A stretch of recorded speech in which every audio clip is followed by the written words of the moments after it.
Hi everyone, this is Bonus and today this video is all about different types of flour. And here in this video I'm going to explaining you that which flour has what kind of gluten percentage. Right, so here we go, let's start the lesson. So let's figure out what kind of a flour we have and what is like the best to use for. So first we have is all-purpose flour, means AP flour, mixed form of a mixture of soft and hard wheat. You can see here, soft and hard wheat variety. It has a moderate protein content of 10 to 12%. Right? Used for both bread and pastries. Best used for cookies, muffins, bread, pie, crust, pancakes, pizza dough. This is all about AP flour, right? Let's see the next flour. Here we have the cake flour. Cake flour has a lowest protein content of the flour, which is 5 to 8%, because it has a less gluten, which leads to softened baked good. In the cake flour we have 5 to 8%, so it doesn't have a much of gluten, right, as compared to AP flour. So this video actually is all about to understand better that which flour is best for making bread, cakes, pastries, and to understand the gluten percentage, right? Produce lighter, more tender pastries and baked goods that AP flour, right, as compared to this. So best used for the cake flour will be sponge cake, layer cakes, angel food cake and biscuits. Clear with this? So let's see the next flour. Pastry flour. Pastry flour falls in between AP flour and cake flour. Clear? So AP flour and cake flour, between this the pastry flour comes. 8 to 9% of protein, right? About the pastry flour, the perfect balance between flakiness and tenderness. Clear? You see the best used for pie crust, cookie, muffins, breadsticks and cakes. Here we go to the next page. Bread flour, milled entirely from hard wheat bread, and this particular flour is the strongest of all flour with a higher protein content. Clear with this? Which is the 12 to 14%. Because of the strong gluten content required to make the bread rise properly. Makes for a better volume and chewy crumb. So just because of having a 12 to 14% of gluten in it, for that reason it helps to give a rise properly and even better volume and a chewy crumbs. Clear with this? See the best use for yeast breads, pizza dough, bagels and pretzel. Let's see the next. Self-rising flour. Well, let me tell you in this, baking powder and salt already which is added while milling process. Clear? Baking powder and salt added during the milling process. It's generally made from the soft wheat, which the protein content is 8 to 9%. No substitute to self-rising flour.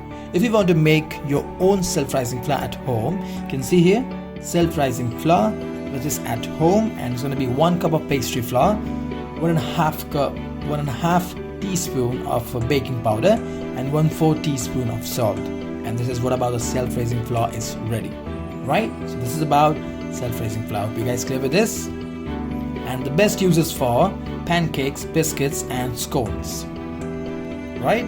This is the next. Whole wheat flour means all the parts of the grain, means the kernel we're going to use it. Here we go. The endosperm, the germ, the bran, right, is milled to make the whole wheat flour. Tend to have a high protein content, like 13 to 14%. You can see here 13 to 14, it's a high gluten has it, right, because we are using the endosperm, germ and bran. So all the minerals, nutrients, everything we're gonna get in this, and it will also get ruined faster. If you want to understand more about the wheat flour, I will share the link in the description, which is about the kernel, which is a series 1. Just have a look to that video, you will understand perfectly. Clear with this? Let's go to the next page. But the presence of a germ and a bran affects the flour gluten. Whole wheat flour usually leads to super sticky. It absorbs more water. Why it absorbs water? Because we have this. Bran absorbs a lot of water, right? For that reason, very sticky, right? Its uses for the whole wheat flour, cookies, breads, pizza dough and pasta. So these are the best uses for the high gluten, which is the whole wheat flour. Clear? Let's see the next. White whole wheat flour.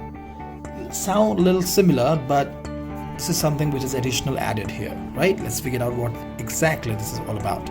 Some component of a wheat flour means exactly same as a whole wheat flour, but it has a paler variety of a wheat, right, which is called wheat, is known as hard white wheat, right? Some protein, which is 13 to 14%, and it tastes slightly sweet. It tastes slightly sweet because it lower tannin content.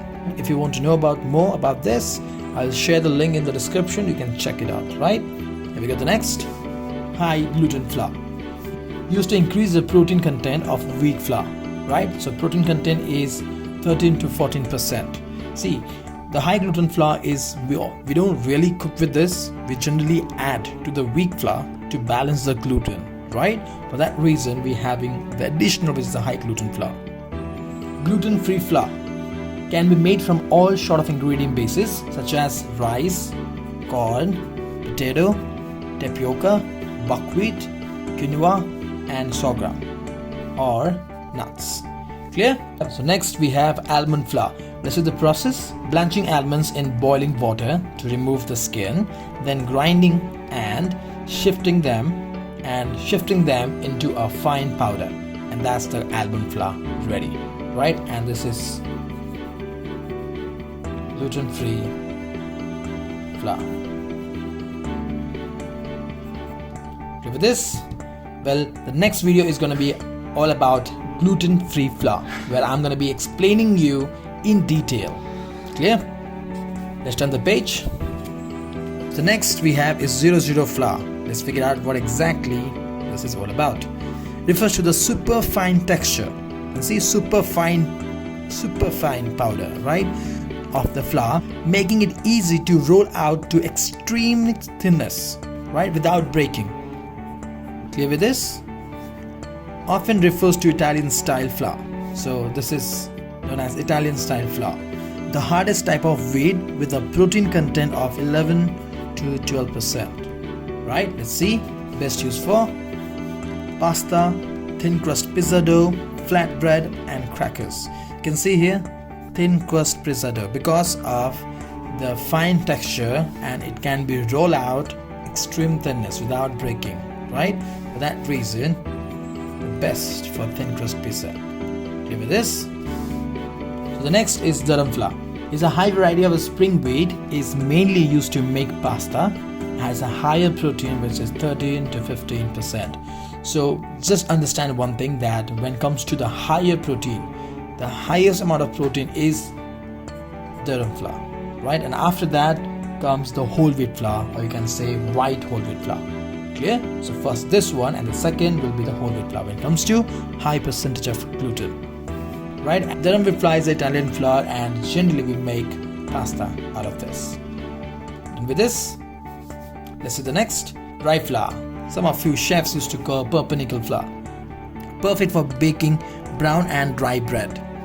Grinding ratio will be 69 to 72% of bread, which this flour develop a light crust, right? A light crust when it comes to the rye flour.